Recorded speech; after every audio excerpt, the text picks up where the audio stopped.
প্রিয় বন্ধুরা, আজকে দুঃখের সাথে জানাতে হয় শরীফ ওসমান হাদি আর আমাদের মাঝে নেই। তিনি সিঙ্গাপুরের চিকিৎসাধীন অবস্থায় মারা গেছেন। ইন্না লিল্লাহি ওয়া ইন্না ইলাইহি রাজিউন।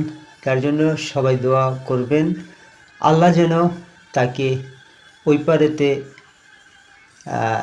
যাওয়ার পরে সকল গুনাহ মাফ করে বেহেশতের সর্বোচ্চ স্থান দান করেন।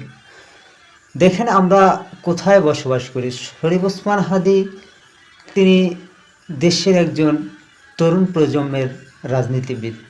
সেখান থেকে শরীফ ওসমান হাদিকে যারা গুলি করলো, শরীফ ওসমান হাদিকে গুলি করে দেশ থেকে ভারতে পালিয়ে যাওয়া, এখানে আমরা কি মনে করতে পারি না যে আইনশৃঙ্খলা বাহিনীর গাফিলতি আছে? এক নাম্বার, দুই হচ্ছে উপদেষ্টাদের গাফিলতি আছে।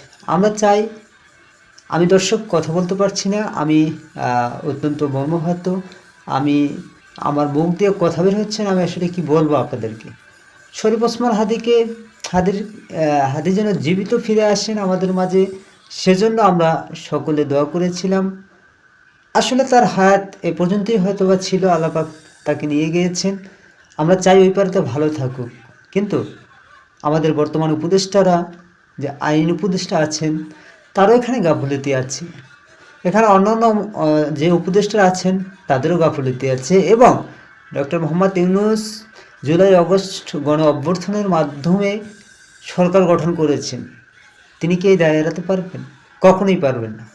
তিনিও এই দায় এড়াতে পারবেন না।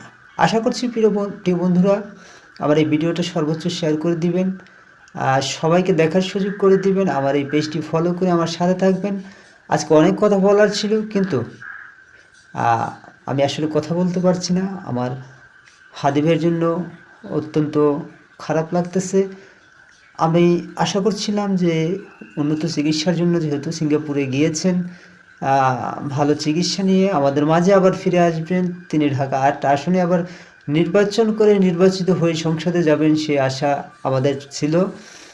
কিন্তু সকল আশাকে নৈরাশ করে পরপারে চলে গিয়েছেন। আমরা চাইব আল্লাহ পাক হাদি ভাইয়ের সমস্ত গুনাহ মাফ করে বেহেশতের সর্বোচ্চ স্থান দান করুক, এবং আমরা সকলে হাদির জন্য দোয়া করব। শরীফ ওসমান হাদি তরুণ প্রজন্মের একজন নেতা ছিলেন। তিনি ইনকলাব মঞ্চের মুখপাত্র ছিলেন।